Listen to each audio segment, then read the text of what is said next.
여러분 살면서 내가 살아있다라고 느낄 때는 언제입니까? 또 내가 살면서 참 죽고 싶다라고 생각할 때는 언제입니까? 사람들은 고난이 겹치면 사는 것보다 죽는 것이 낫다라고 말하기도 하고, 또 인생이 잘 풀려서 모든 것이 형통하면 살만하다라고 이야기를 합니다. 그러나 오늘 성경은 말씀합니다. 살아 있을 때 우리가 이 모든 것들을 느낄 수 있는 것이고, 살아 있어야지만 우리가 그 모든 것들을 생각하고 바라볼 수 있다는 것입니다. 톨스토이는 이렇게 말합니다. 우리들 앞에 놓여 있는 가장 중요한 문제는 다음과 같습니다. 우리는 올바르게 살고 있습니까? 우리가 삶이라고 부르는 이 짧은 시간에 우리는 우리를 세상에 보낸 힘의 의지에 순종하며 행동하고 있습니까? 우리는 올바르게 살고 있습니까? 무엇을 말씀합니까? 내가 지금 살아가고 있다는 것 자체가 얼마나 가치 있는 일이며, 내 삶에 분명한 삶의 목적이 있을 때 그 삶 자체가 의미가 있게 되는 거예요. 그저 세월을 흘려보내고 아무런 생각 없이 그렇게 허망하게 살다 보면 사실은 사는 것보다 죽는 것이 낫다라고 느낄 때가 더 많은 것이죠. 그러나 우리 모든 인생들은요, 하나님 앞에 누구 하나 예외 없이 모두에게 하나님은 분명한 소망과 그들 속에 삶의 가치를 부여해 주셨습니다. 죽는 것보다 사는 것이 낫다라고 말하지만 중요한 것은요, 어떻게 살아가느냐가 우리가 전제될 때에 그 삶의 진정한 가치가 우리 삶 가운데 고백될 수밖에 없는 거예요. 그래서 수많은 사람들을 보면서 저 사람들이 말하고 있는 죽음과 삶의 그 기준들이 무엇을 말하는가? 아니, 지금 내가 생각하고 있는 나의 삶의 기준 속에서 나는 지금 산자의 소망을 갖고 살아가고 있는가? 아니면 죽음을 향한 그 죽은 자의 삶을 바라보며 그렇게 인생을 허비하고 있는가를 돌아봐야 합니다.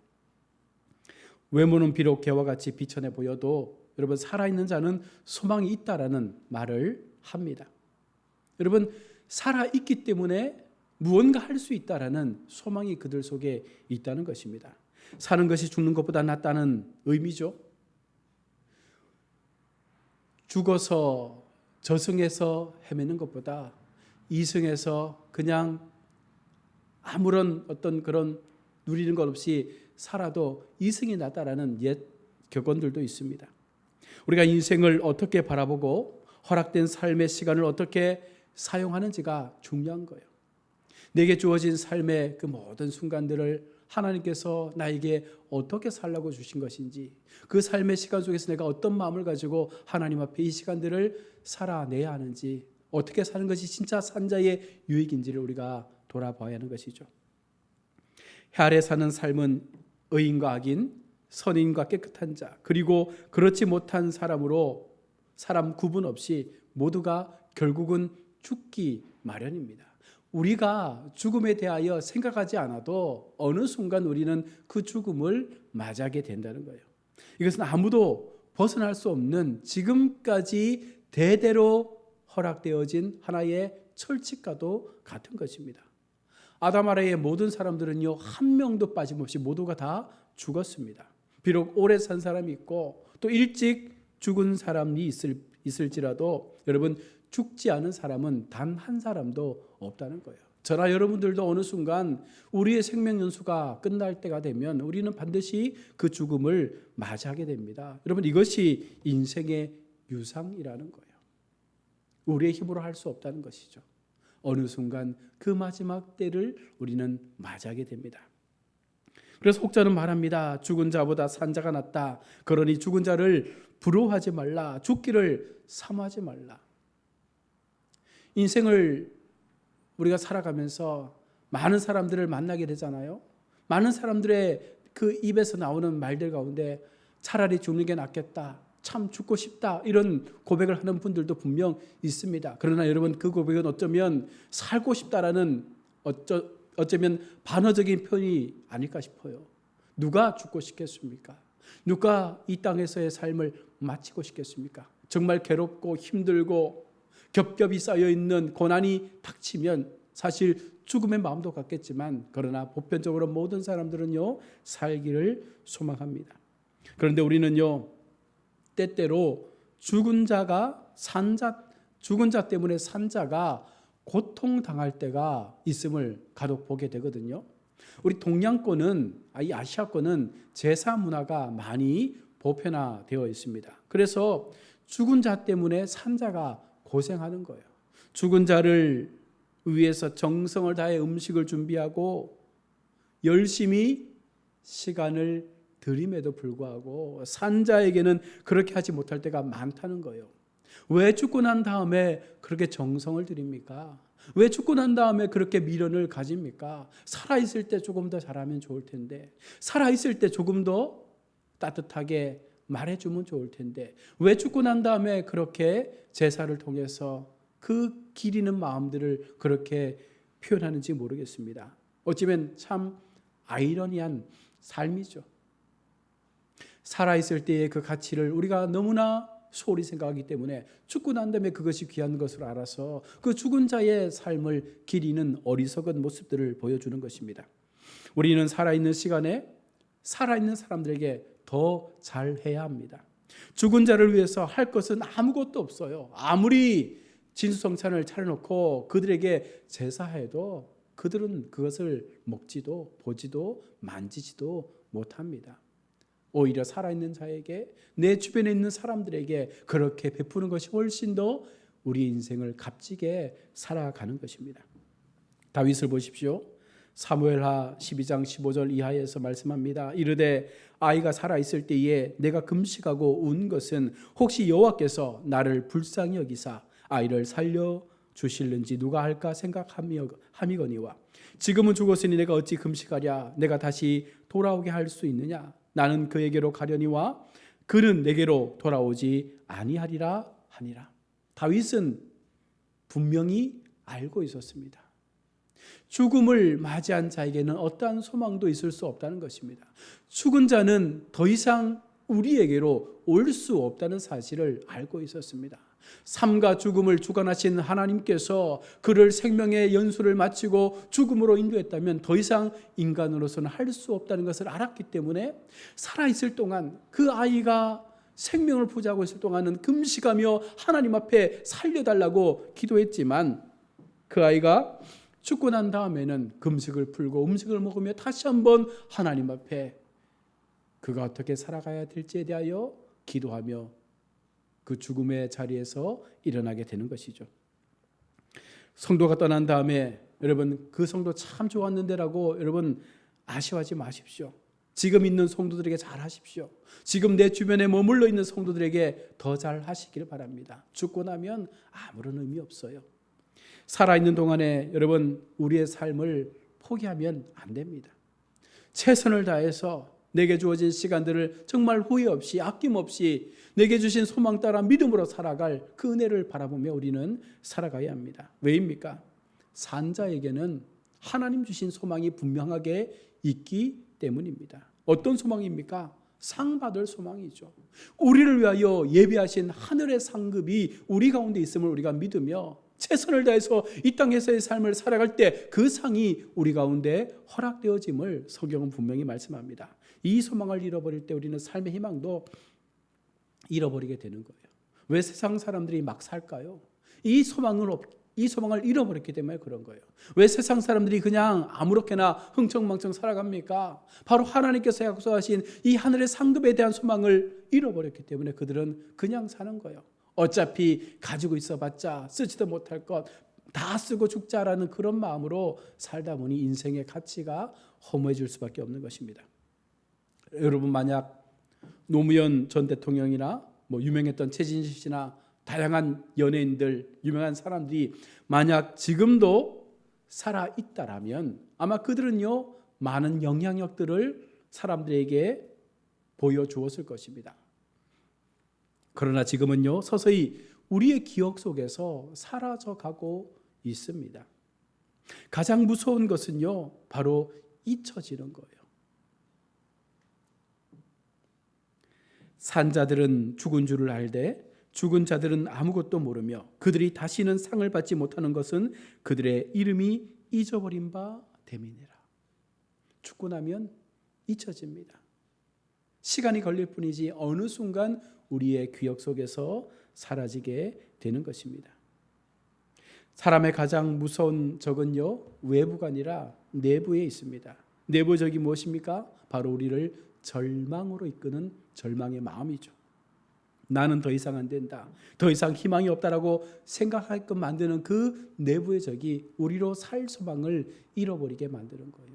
그 같은 적들이 우리를 우울하게 만들고 정신적인 병리로 이끌어가며 우리의 삶 가운데 가치를 잃어버리게 하고 하나님을 믿지 못하도록 막아버리는 악한 모습들이 되는 것입니다. 여러분, 그래서 하나님은 우리 가운데 말씀하는 거예요. 너희의 살 소망이 무엇이냐? 예수 그리스도 하나님이 아니냐? 하나님께서 내게 주신 그 마음을 가지고 너희가 인생을 살아갈 때 그 인생 가운데 너희의 삶을 지키시고 인도하여 주시는 하나님께서 그 인생의 주관자가 되어 주실 때 너희가 넉넉히 이 땅을 이길 수 있는 담력을 얻게 됨을 말씀하는 것입니다. 이런 이야기가 있습니다. 새해에 마귀들이 회의를 합니다. 어떻게 하면 인간 세상을 무너뜨릴 수 있을까? 어떻게 하면 더 많은 사람들을 타락시킬 수 있을까? 그들이 모여서 회의를 합니다. 어떤 한 마귀가 마귀 대장에게 이렇게 말합니다. 회장님, 내게 사람을 타락시킬 수 있는 가장 좋은 방법이 있는데 사람들이 돈에 현혹되어져서 돈을 가장 사랑하게 된다면 돈 때문에 서로 죽이고 미워하고 시기하고 질투하고 일만하기 되어져서 삽시간에 많은 사람들을 타락시킬 것입니다라고 그렇게 이 안을 냈습니다. 그러나 마귀 대장은 만족한 반응을 보여주지 못합니다. 그때 또한 마귀가 이렇게 말합니다. 회장, 돈을 사랑하게 하는 방법도 좋은 것이지만 성적으로 타락시키는 것이 그 사람들을 쉽게 무너뜨릴 수 있는 것입니다. 사람들이 음료의 잔을 마시고 취하면 소돔성 사람들처럼 타락해서 하나님의 징계로 망할 것이기 때문에 성적인 타락을 그들 가운데 심어주어야 합니다. 그러나 마귀 대장은 또 만족한 표정을 짓지 않습니다. 그때 또 한 마귀가 이렇게 말합니다. 돈을 사랑하게 하는 것도 중요한 방법이고 성적으로 타락하게 하는 것도 중요한 방법인데 그보다 더 좋은 방법은 사람들에게 희망을 빼앗아 버려서 이것을 절망으로 사로잡히게 하면 돈은 있는 대로 모조리 다 쓸 것이고 도덕적으로 타락은 자동적으로 일어나서 막 나가는 인생의 삶을 살다가 그들 모두가 그렇게 허무하게 죽을 것입니다. 이때 마귀 대장은 웃으면서 만족스럽다는 표정을 지으며 그래, 그 방법이 가장 좋은 방법이라 채택했습니다. 지금도 마귀는요, 우리 속에 어찌됐든 절망을 심어주려고 하는 거예요. 절망이 심어지면 더 이상 아무것도 희망을 갖지 못합니다. 절망이 심어지는 그 순간 우리는 세상의 모든 의미를 상실하게 돼버린다는 거예요. 얼마나 그것이 무서운 것인지 모릅니다. 여러분 잘 알고 있는 오헬리의 마지막 입세의 이야기를 알지 않습니까? 뉴욕 그리니치 빌리지 아파트에 사는 무명의 여류화가 존 씨가 심한 폐렴에 걸려서 이제 죽음의 시간들을 바라보며 살아갑니다. 더 이상 살 수 없다라는 그 절망 속에서 늘 창밖을 바라보며 시간을 보냅니다. 어느덧 그녀가 창밖에 있는 ip사귀를 보면서 저 ip사귀가 다 떨어지게 되면 나도 곧 죽게 되겠지라는 그 절망이 계속해서 이 존 씨의 마음을 휩싸여 버리고 있습니다. 계절이 바뀌고 가을이 되자 나뭇잎이 하나둘 떨어지기 시작합니다. 나뭇잎이 떨어질 때마다 그의 몸 상태는 더욱더 악화되어 갑니다. 그런데 이 사실을 알게 된 같은 집에 사는 친절한 늙은아가 배어머니 바람이 몹시 부는 날 이웃에게 등불을 빌려서 힘을 다해 담장이 잎 하나를 벽에 예쁘게 그려놓는 거예요. 살아있는 잎처럼 그렇게 그 밤에 정성을 다해서 잎사귀 하나를 그립니다. 심한 비바람에도 견뎌낸 진짜 나뭇잎처럼 보이게 해서 존 씨에게 바로 삶의 의욕을 주고 그 대신 이 노화가는 죽었다라는 이야기죠.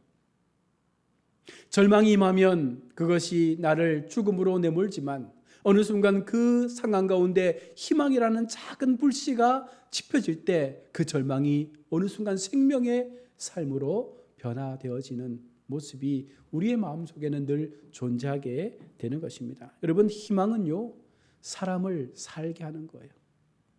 그러나 절망은 사람을 죽음으로 인도할 수밖에 없습니다. 성도에게 희망은 하나님의 약속을 믿는 거예요. 우리에게 주신 이 성경의 말씀들을 믿으면서 반드시 이 말씀이 나의 삶 가운데 이루어진다라는 그 약속의 말씀을 믿을 때 우리 성도들에게는 희망이 생겨나게 됩니다. 그러나 성도에게 절망은요, 하나님의 은혜를 잊고 하나님의 약속을 잊어버린 채 살아가는 모습이죠. 지 허버트는 말합니다. 희망은 가난한 자의 빵이다라고 말했습니다. 다시 말하면 희망은 우리가 살아갈 수 있는 우리의 삶의 식량과도 같은 것임을 말하고 있는 것입니다. 희망이 있어야 살 수 있다는 거예요. 희망이 있어야 용기를 낼 수 있다는 거예요. 희망이 있어야 어찌됐든 지금의 상황에서 견딜 수 있는 마음들이 일어나게 된다는 것입니다. 소포클레스는 인류의 대다수를 먹여 살리는 것은 희망이다라고 했습니다. 여러분, 전 세계가 절망에 빠져버리는 순간 더 이상의 수확은 없어질 것입니다. 그러나 그 절망 속에 살아가는 나라들 속에 희망을 가진 사람들이 틈틈이 들어가서 그들을 변화시키고 그들 속에 산 소망의 하나님을 증거하며 이것이 희망이다라고 전하여질 때 그 절망에 빠져있던 사람들이 희망으로 돌아오게 되는 모습들을 우리가 얼마나 많이 보게 됩니까? 존슨 보즈웰은 희망은 그 자체가 일종의 행복이며 이 세상이 베풀어주는 주된 행복일 것이다라고 말했습니다. 희망이 행복이라는 거예요. 우리 속에 희망이 생겨나면 우리 삶 자체가 어떠하든 그 환경이 어떠하든 우리는 행복하다라고 말할 수 있는 마음을 갖게 된다는 것이죠. 삶은 아름다운 것입니다. 그러나 여러분, 죽은 자에게는 일도 희망도 없는 거예요. 죽으면 다 그 모든 것들이 사라지게 되는 것입니다. 누가복음 20장 38절은요 이렇게 말씀합니다. 하나님은 죽은 자의 하나님이 아니요 살아있는 자의 하나님이시라. 하나님에게는 모든 사람이 살아있느니라 하시니. 하나님은 살아있는 자의 하나님이시에요. 우리가 살아있을 때 그 하나님의 은혜가 경험되어야 되고, 우리가 살아있을 때 하나님의 그 말씀이 나의 심령 가운데 들어와야 되고, 우리가 살아있을 때 하나님의 역사심이 나의 삶을 주관해야지만 그것이 나에게 전적인 하나님의 역사로 나타나게 되죠. 여러분, 죽고 나면, 우리가 믿음 없이 죽고 나면 그 모든 것들은 이제 아무런 희망도 아무런 은혜도 될 수가 없는 것입니다. 오늘도 삶의 용기를 잃지 말고 여러분, 산자의 유익을 누리며 살 수 있기를 바랍니다. 하나님께서 우리 가운데 주신 그 믿음의 마음들을 통해서, 그렇지, 성도는 하나님으로 인하여 사는 존재지, 성도는 하나님의 약속을 붙잡고 그 소망의 약속을 붙잡고 오늘 하루 또 살아가는 존재지, 그 약속이 나를 살게 한다라는 그 마음을 우리는 놓쳐서는 안 된다는 것입니다. 성도가 살아있다고 느낄 때 하나님은요 그를 통해서 엄청난 일들을 행하실 것입니다. 그러나 성도가 죽었다고 생각할 때 하나님은 그를 향하여 아무것도 행하지 않을 것입니다. 죽은 자에게 하나님께서 무엇을 맡기시겠습니까? 죽었다고 생각하는 그들에게 하나님께서 무슨 소망을 더 주시겠습니까? 그러니 성도된 우리가 인생을 어떻게 살아야 되겠습니까? 살아있다라는 확신을 통해서, 특별히 우리는 예수 안에서 주님 주시는 상급을 바라보며 산자의 소망이 무엇인지를 날마다 기억하며 나를 통하여 일하시고 역사하시는 주님의 그 은혜가 날마다 우리의 삶을 주관해 가신다라는 그 마음을 우리가 날마다 우리 마음 가운데 꿈꾸며 살아있는 자의 삶을 통하여 여전히 살아있는 자의 하나님이 되심을 우리가 기억하며 주님 앞에 우리의 신앙을 드린다면 분명 하나님은 오늘도 이 시간 이곳에 모여있는 우리와 함께 하실 것이며 그 인생 가운데 하나님은 산자의 유익이 무엇인지를 분명하게 우리 가운데 보여주시는 줄로 믿습니다. 영적 죽음에 빠져 아무것도 할 수 없는 그런 인생이 아니라 영적으로 살아있어 하나님의 기쁨이 될 수 있는, 날마다 그 기쁨의 날들을 누리며 살아갈 수 있는, 희망을 꿈꿀 수 있는 복된 성도들이 되어질 때에 여러분, 그것이 진정 산자의 소망이 되는 줄로 믿습니다. 세상이 얼마나 지금 힘들고 어려운지 몰라요. 전 세계적인 경제가 힘들고 여러 나라의 전쟁들로 인하여 계속해서 물가는 올라가게 되고 많은 소상공인들은 힘들어서 죽겠다라고 말합니다. 더 이상 살 힘이 없다라고 말합니다. 그러나 여러분, 우리가 놓쳐서 안 되는 것이 있습니다. 바로 하나님께서 우리와 함께 하시면 하나님께서 산자의 하나님이 되셔서 우리 인생 가운데 하나님의 역사를 펼쳐가시면 그와 같은 절망의 상황이 넘쳐나는 세상 속에서도 반드시 희망이라는 소망을 붙잡는 역사들이 나타나게 된다는 거예요. 여러분, 이것이 예수 믿는 우리가 누릴 수 있는 권세며 이것이 예수 믿는 성도들에게 주신 하나님의 은혜인 줄로 믿고 날마다 우리 주변 사람들에게 살아있을 동안 더 잘하시고 더 열심히 사랑하시고 더 열심히 나의 삶에 주신 은혜들을 나누시면서 마지막까지 그 믿음의 길들을 걸어가시는 우리 모든 성도님들 되시기를 주의 이름으로 축원합니다. 아멘. 기도하겠습니다.